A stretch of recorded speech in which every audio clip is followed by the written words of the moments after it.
തിരുവനന്തപുരത്ത് മേയർ സ്ഥാനാർത്ഥി നിർണയവുമായി ബന്ധപ്പെട്ട കാര്യങ്ങളിലേക്ക് തന്നെ കടക്കുന്നു. പ്രശാന്ത് കൃഷ്ണയും ഉണ്ട്. നമുക്ക് അമൽ തേനമ്പറമ്പിലും വിശദാംശങ്ങളുമായി ചേരുന്നുണ്ട്. അമൽ തേനമ്പറമ്പിലേക്ക്. അമൽ, എന്താണ് ഈ അവസാന വട്ടം, നിമിഷങ്ങൾ മാത്രം അവശേഷിക്കുന്ന സമയത്ത് അവിടെ നിന്ന് നൽകാൻ കഴിയുന്ന വിവരങ്ങൾ, കാണുന്ന കാഴ്ചകൾ?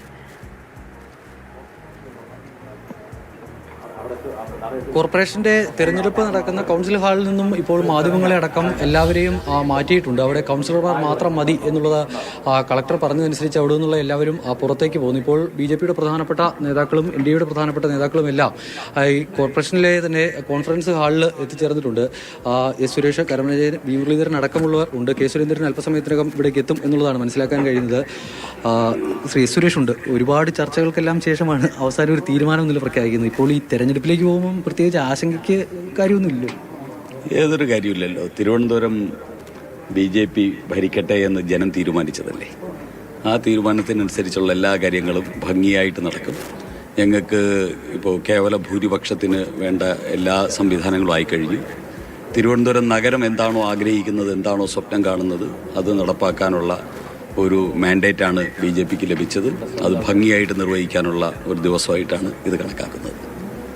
എന്തായാലും വലിയ പ്രതീക്ഷയിൽ തന്നെയാണ്. കാര്യമായ മാറ്റങ്ങളൊന്നും ഉണ്ടാകില്ല എന്നുള്ളതാണ് പറയുന്നത്. കാരണം രണ്ട് സ്വതന്ത്രരുടെ കൂടി പിന്തുണ ലഭിക്കും എന്നുള്ള പ്രതീക്ഷ ഇപ്പോഴും BJP ക്യാമ്പിലുണ്ട്.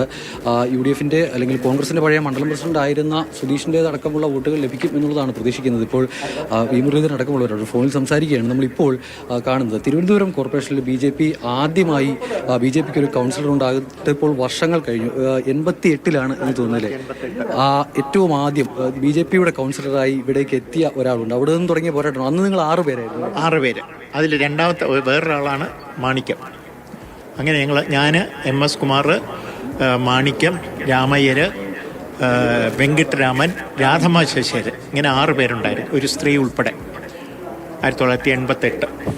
അത് കഴിഞ്ഞിട്ട് പിന്നീട് ഇടയ്ക്കിടയ്ക്ക് ആരുമില്ലാതെ അങ്ങ് പോയി. അത് കഴിഞ്ഞ് വന്നപ്പോഴത്തേക്ക് അടുത്ത 3 പേര്.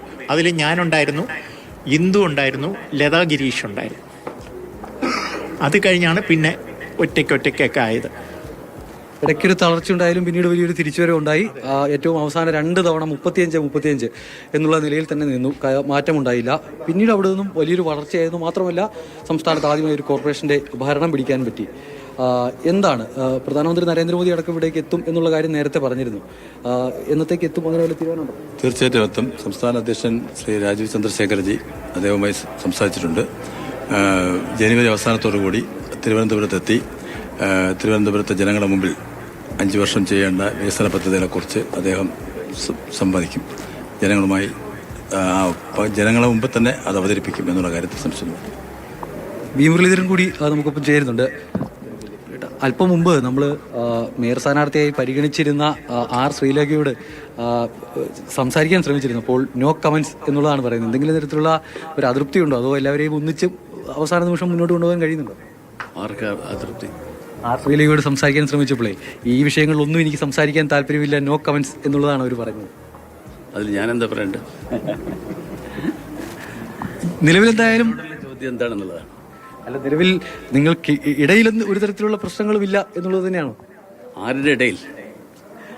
R. ശ്രീലേഖയോട് ചോദിക്കുമ്പോൾ പ്രതികരിക്കുന്നില്ല. തൊട്ട് ഇപ്പറയിരുന്ന MR ഗോപൻ അടക്കമുള്ള മുഴുവൻ ആളുകളും പ്രതികരിച്ചു. പക്ഷേ R. ശ്രീലേഖ ഒരു പ്രതികരണത്തിന് തയ്യാറായില്ല. അതുകൊണ്ട് ചോദിച്ചാണ്. പല കാരണങ്ങളുണ്ടാവുമല്ലോ, നമുക്ക് അറിയില്ലല്ലോ. അത് അവരോട് തന്നെയല്ലേ ചോദിക്കേണ്ടത്. എന്തായാലും കാത്തിരുന്ന് കിട്ടിയ ഒരു കോർപ്പറേഷനാണ്. എന്താണ് തിരുവനന്തപുരത്തെ ജനങ്ങൾ BJPയിൽ നിന്നും അല്ലെങ്കിൽ NDAയിൽ നിന്നും പ്രതീക്ഷിക്കേണ്ടത്? തീർച്ചയായിട്ടും തിരുവനന്തപുരം ഇതുവരെ കണ്ടിട്ടില്ലാത്ത തരത്തിലുള്ള ഒരു വികസനത്തിന് വേണ്ടിയിട്ടുള്ള പരിശ്രമം, ആ പരിശ്രമം നടത്തുക എന്നുള്ളതാണ് ജനങ്ങൾ ഈ സംവിധാനത്തിൽ നിന്ന് പ്രതീക്ഷിക്കുന്നത്. അത് നടത്താനുള്ള ശേഷി ഈ നേതൃത്വത്തിനുണ്ടാകും. അതിന് എല്ലാവിധ പിന്തുണയും ഭാരതീയ ജനതാ പാർട്ടി നൽകുകയും ചെയ്യും.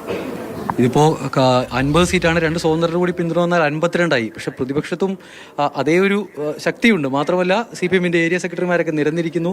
മുൻ MLA ആയ ശബരിനാഥൻ പ്രതിപക്ഷത്തുണ്ട്. അപ്പോൾ അങ്ങനെ ഒരു പ്രതിപക്ഷത്തെ കൂടിയാണ് നേരിടേണ്ടി വരിക. ഈ ചില ബില്ലുകളുടെ പാസ്സാകലിന്റെ കാര്യത്തിലും ചില തീരുമാനങ്ങളൊക്കെ നടപ്പാകുന്ന കാര്യത്തിലേക്ക് ഒരു പ്രതിസന്ധി ഉണ്ടാകാനുള്ള സാഹചര്യം കാണുന്നുണ്ടോ?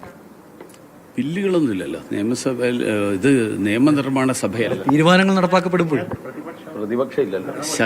അതെ, കോർപ്പറേഷന്റെ ഒന്നാമത്തെ കാര്യം ഭരണപക്ഷം പ്രതിപക്ഷം ഇല്ല.